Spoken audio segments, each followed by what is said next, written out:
So I think that the big thing around here is the encouragement of self-care, which has many definitions to different people. One person might just think it's getting a good healthy meal, having enough sleep. Another person might see it's making a plan to tackle tasks throughout the day to try and achieve something. Or somebody else might think it's doing something to help you escape from whatever is troubling you. So putting together a self-care plan is something which will help a young person deal with anxieties and worries, especially in the time of bereavement. And a self-care plan is made up of 4 things. So physical, emotional, social, and practical plans. So physical, the young person can think about relaxation techniques, taking themselves to a space where they can relax and calm down. Counting to 10 is always a good technique. Exercising is another one. Exercising is something which I do to try and relax myself and calm myself if I ever get feelings of anger.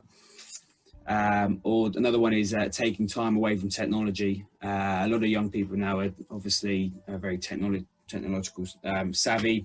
They've all got smartphones, and we all know that a lot of the things that come with social media help, or don't help, but heighten worries with obviously how they feel, and also heightens anxieties. So that's physical. Emotional could be developing your own support network, speaking with family members, or getting a counsellor, or getting support from someone like Simon Says.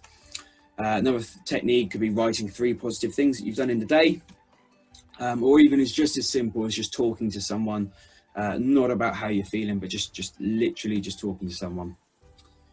We've got the social element, which is like joining a group like Simon Says to help speak with others who are in the same situation, understanding that you're not alone and there's others in the same situation. And then there's the practical element of the self-care plan, which is things like organising your day, setting goals which you can achieve to help you feel like you've achieved something. So a self-care plan and encouragement of self-care will help a young person with anxieties and worries.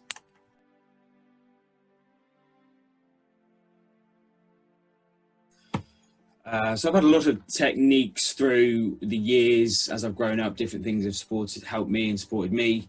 One of the techniques is writing down negative feelings, throwing them in a bin.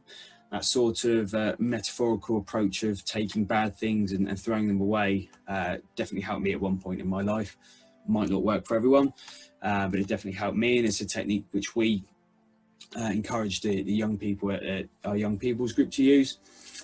Taking time out, doing physical activity, playing football, chatting with mates, and like I said, not chatting about the bereavement, but chatting about anything, just to take mind of what I might be feeling. All definitely things that might help me. Thank you, Ryan. I was wondering, do you still get anxious and worried after all this time? I do, yeah, over silly things all the time. But it's about coping with stuff like that. And like I say, with a self-care plan and just understanding, I think what for me was just understanding what takes me to those places of worry and anxiousness, and then knowing how to get out of them. And again, that's seeing mates, chatting, doing something to release energy. When I'm doing that, when I know how to tackle it, it's much easier. And I think this whole part around helping support young people with their anxiousness and worries, getting that self-care plan and then putting time for themselves and thinking about themselves is the most important thing. Thank you. Thank you.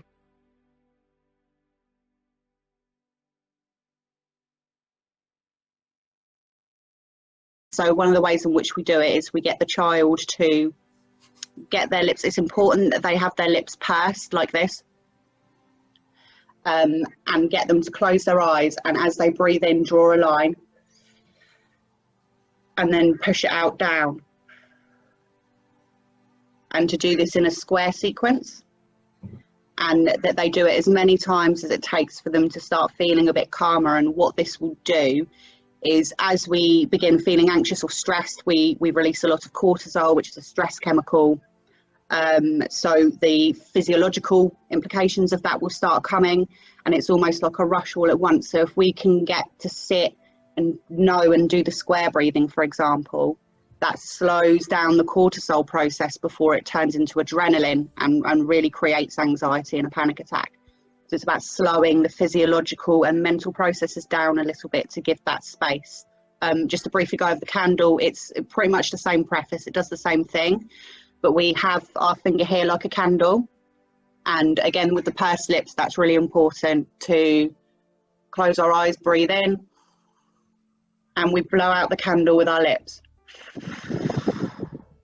And then we do that as many times as well. It's almost a child-friendly way of learning how to control our breathing.